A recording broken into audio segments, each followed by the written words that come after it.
നമസ്കാരം കേട്ടോ, ജയനാണ്. അപ്പോൾ നമ്മൾ കഴിഞ്ഞ ദിവസം ഹാരിയറിൻ്റെ വീഡിയോ കണ്ടിരുന്നു, ഹാരിയറിൻ്റെ ഫീച്ചേഴ്സും ഡീറ്റെയിൽസും കാര്യങ്ങളൊക്കെ. അപ്പോൾ ഇന്നത്തെ നമ്മുടെ വീഡിയോയിൽ നോക്കാൻ പോകുന്നത് സഫാരിയുടെ ഫേസ് ലിഫ്റ്റിൽ എന്തൊക്കെ മാറ്റങ്ങൾ വന്നിട്ടുണ്ട് എന്നുള്ള കാര്യങ്ങളാണ്. പുതിയ സഫാരിയിൽ എന്തൊക്കെയുണ്ട്, അതുപോലെ ടാറ്റ ഹാരിയറിൻ്റെയും സഫാരിയുടെയും പ്രൈസ് അവർ അനൗൺസ് ചെയ്ത് കഴിഞ്ഞു. ഇന്നലെ ആയിരുന്നു പ്രൈസ് ലോഞ്ച് 17th. അപ്പോൾ പ്രൈസും എത്രയാണെന്നുള്ളത് നമ്മൾ ഈ വീഡിയോയിൽ ഉൾപ്പെടുത്തിയിട്ടുണ്ട് കേട്ടോ.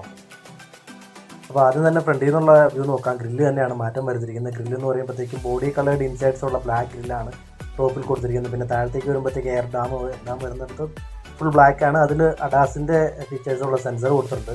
പിന്നീട് ഹെഡ് ലാമ്പുകൾ വരുന്നതും LED യൂണിറ്റുകളായിട്ടുള്ള സിംഗിൾ യൂണിറ്റിൽ വരുന്ന LED ഫുൾ LED ആയിട്ടുള്ളതാണ്. അതിലൊരു സഫാരി എന്നുള്ളൊരു ബാഡ്ജിങ് കൊടുത്തിട്ടുണ്ടോ. അത് നമ്മൾ ഹാരിയറിൽ അത്തരം ഒരു ഓപ്ഷൻ ഉണ്ടായിരുന്നില്ല. അതെന്തായാലും ഇതിനകത്ത് സഫാരി എന്നുള്ള ഒരു ബാഡ്ജിങ് കൊടുത്തിട്ടുണ്ട്. പിന്നെ അടിയിൽ സില്ല് വരുമ്പോഴത്തേക്കും ഒരു സിൽവർ കളറിലുള്ള ഒരു പോർഷനാണ് കൊടുത്തിരിക്കുന്നത്. സഫാരിയിൽ അത് ആ ഒരു വ്യത്യാസം ഉണ്ടായിരുന്നു.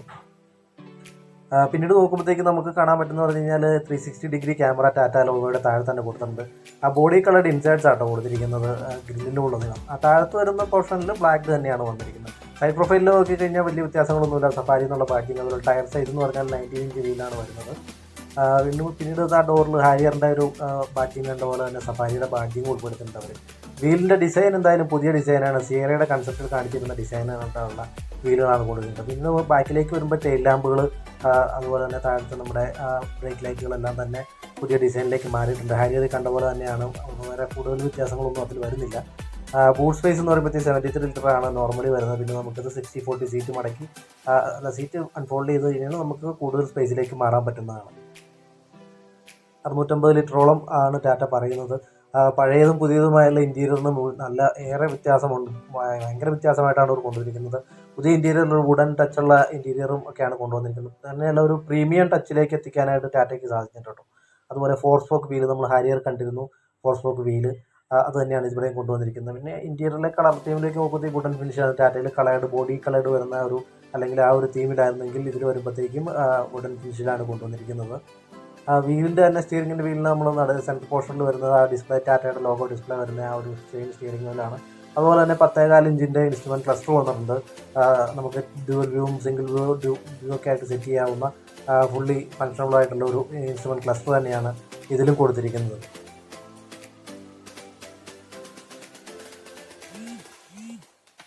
പിന്നീട് 12.3 ഇഞ്ചിൻ്റെ ടച്ച് സ്ക്രീനാണ് ഇൻഫോർടൈൻമെൻ്റ് ആയിട്ട് കൊണ്ടുവന്നിരിക്കുന്നത് കേട്ടോ. അതിൽ JBLൻ്റെ സ്പീക്കർ 10 സ്പീക്കറുകൾ സപ്പോർട്ട് ചെയ്യുന്ന ഹാരിയറിൻ്റെ സെയിം ഓപ്ഷനാണ്. അതുപോലെ തന്നെ ഹർമൻ്റെ സിസ്റ്റമാണ് വന്നിരിക്കുന്നത് 12.3 ഇഞ്ചസിൻ്റെ. പിന്നീട് 360 വ്യൂ ക്യാമറ അങ്ങനെയുള്ള കാര്യങ്ങളെല്ലാം തന്നെ വരുന്നുണ്ട്. അതുപോലെ ലെയിൻ അസിസ്റ്റ്, അതുപോലെ ഇൻഡിക്കേറ്റർ ലെഫ്റ്റ് ക്യാമറ നമുക്ക് ലെഫ്റ്റ് വ്യൂ കാണിച്ചു തരുന്ന അത്തരം കാര്യങ്ങളെല്ലാം ഉണ്ട്. നെക്സണിൽ ഇങ്ങനെയായിരുന്നുവെങ്കിലും മറ്റേ ഇതിലേക്ക് വരുമ്പോഴത്തേക്കും അവർ ആ പോർഷൻ മാറ്റിയിട്ട് മുകളിലുള്ള പോർഷനിലേക്ക് ടച്ച് സ്ക്രീൻ കാര്യങ്ങൾക്ക് മാറ്റിയിട്ടുണ്ട്. 2 ടോഗിൾ സ്വിച്ചുകൾ ആഡ് ചെയ്തിട്ടുണ്ട്. അതുപോലെ ബൂട്ട് ഓപ്പണിങ്ങിനുള്ള ടച്ച് സ്ക്രീനുകളുണ്ട്. AC-യുടെ കൺട്രോൾസ് അങ്ങനെയുള്ള എല്ലാം തന്നെയുണ്ട്. പിന്നെ അലക്സ, ഗൂഗിൾ, ആപ്പിൾ കാർപ്ലേ അങ്ങനെയുള്ള എല്ലാ കാര്യങ്ങളും സപ്പോർട്ട് ചെയ്യുന്ന ഇൻഫോർടൈൻമെൻറ്റ് സിസ്റ്റം തന്നെയാണ്. JBLൻ്റെ 10 സ്പീക്കേഴ്സ് ഞാൻ പറഞ്ഞല്ലോ. ഹാരിയറിൽ വന്ന അതേ സിസ്റ്റമാണ് ഇതിലും ഉൾപ്പെടുത്തിയിരിക്കുന്നത്. വ്യത്യസ്തമായ പല മോഡുകളും ഈ JBLൻ്റെ മ്യൂസിക് സിസ്റ്റത്തിൻ്റെ ഭാഗമായിട്ട് ഉൾപ്പെടുത്തിയിട്ടുണ്ട് കേട്ടോ. പിന്നീട് ചാർജിങ് പോയിൻ്റ്, അതുപോലെ തന്നെ ബ്ലൂടൂത്ത് ചാർജിങ് അല്ലെങ്കിൽ കോഡ്ലെസ് ചാർജിങ്ങിൻ്റെ പോയിന്റുകൾ അങ്ങനെയുള്ള എല്ലാ കാര്യങ്ങളും ആഡ് ചെയ്തിട്ടുണ്ട്. ഡിജിറ്റൽഡ് ആയിട്ടുള്ള ഒരു ട്രെയിനിങ് അല്ല ഒരു മോഡ് സെലക്ടർ കാര്യങ്ങളൊക്കെ ഇതിൽ ചെയ്തിട്ടുണ്ട്. അതുപോലെ സേഫ്റ്റിയുടെ കാര്യത്തിൽ 7 എയർ ബാഗ്സ് ആണ്. അതുപോലെ 5 സ്റ്റാർ റേറ്റിംഗ് കിട്ടിയിട്ടുണ്ട് ക്യാപ്പിൻ്റെ. അതിൻ്റെ വീഡിയോ നമ്മൾ ഇന്നലെ ഇട്ടിരുന്നു. ടെസ്റ്റിങ്ങിൻ്റെ വീഡിയോ ഒക്കെ കണ്ടിട്ടില്ലാത്തവരാണെങ്കിൽ പോയി കാണണേ. പിന്നെയുള്ള ബാക്കിയുള്ള ഫീച്ചേഴ്സ് എന്നൊക്കെ പറഞ്ഞ് നമുക്ക് നോക്കാം ഏതൊക്കെയാണ് വരുന്നതെന്നുള്ള കാര്യം.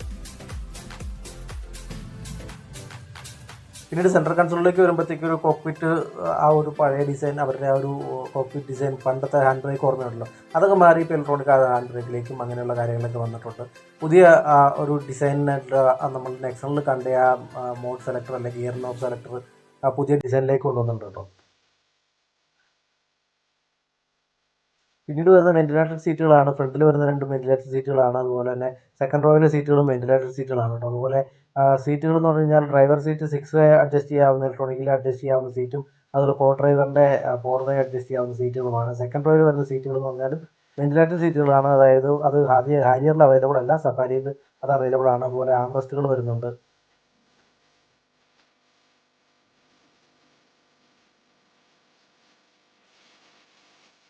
സീറ്റിൻ്റെ ഹെഡ് റെസ്റ്റ് കാര്യങ്ങളെല്ലാം ഹാരിയറിൽ വന്ന അതേ ഡിസൈൻ ആട്ടോ. പിന്നീട് AC വെൻറ്റുകൾ C പില്ലറിലും A പില്ലറിലും B പില്ലറിലും C പില്ലറിലും വരും. Sorry, A പില്ലറിലില്ല, B പില്ലറിലും C പില്ലറിലും AC വെൻറ്റുകൾ വരുന്നുണ്ട്. അതുപോലെ ചാർജിങ് പോയിന്റ് സെക്കൻഡ് റോയിലേക്ക് വരുന്നുണ്ട് കേട്ടോ.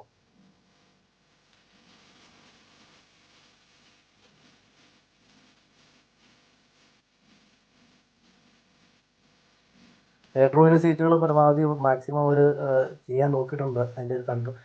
പക്ഷേ എ സിയുടെ വെൻറ്റുകളെല്ലാം സി പില്ലറിലും മൂന്നാമത്തെ റോയിലുള്ളവർക്ക് വേണ്ടിയിട്ട് സി പില്ലർ രണ്ട് സൈഡിൽ കൊടുക്കുന്നത്, അതുപോലെ അതിൻ്റെ കൺട്രോളുകളും ഉൾപ്പെടുത്തിയിട്ടുണ്ട് കേട്ടോ. വണ്ടിയുടെ റോഡ് പ്രസൻസ് എന്ന് പറഞ്ഞു കഴിഞ്ഞാൽ കണ്ടു കഴിഞ്ഞാൽ തന്നെ ഒരു എടുത്ത് നിൽക്കുന്ന ഒരു പഴയ ആ ഒരു പ്രൗഢി ഇപ്പോഴും നിലനിൽക്കുന്നുണ്ട്. കുറച്ചുകൂടി കൂടിയിട്ടുണ്ടെന്നുള്ളൂ. ഫേസ് ലിഫ്റ്റ് വന്നപ്പോഴത്തേക്കും 1-2 ലക്ഷം രൂപ കൂട്ടുന്നതിന് വേണ്ടിയിട്ട് സാധാരണ വണ്ടികളെ പണ്ടും പറയുമായിരുന്നില്ല, ചെറിയ ബമ്പറിൽ ചേഞ്ചും കാര്യങ്ങളൊന്നും അല്ല. ഇത് അടിമുടി വണ്ടിയെ മാറ്റിയിരിക്കുകയാണ്. വണ്ടിയുടെ DA പ്ലാറ്റ്ഫോമിലുള്ള പണിതിരിക്കുന്ന ഈ വണ്ടി ആ, ചെയ്തിരിക്കുന്ന ഈ വണ്ടി, അതായത് ലെജൻഡറി പ്ലാറ്റ്ഫോമാണ് ഇതിൻ്റെ ലാൻഡ് റോവറിൻ്റെ DA പ്ലാറ്റ്ഫോം എന്ന് പറയുന്നത്. അതിലാണ് ഹാരിയർ ബിൽഡ് ചെയ്തിരിക്കുന്നത്, സഫാരി ബിൽഡ് ചെയ്തിരിക്കുന്നത്. അപ്പോൾ അതിൻ്റേതായ ഒരു പാരമ്പര്യം ഉൾക്കൊണ്ടുകൊണ്ട് തന്നെ വണ്ടി റോഡ് പ്രസൻസ് കൊടുക്കുന്നുണ്ട്. പുതിയ ഫ്ലവർ ഡിസൈനുള്ള അലോയ് വീൽസ് എന്ന് പറഞ്ഞാൽ ഭയങ്കര ലുക്കായിട്ടോ കാണാനായിട്ട്.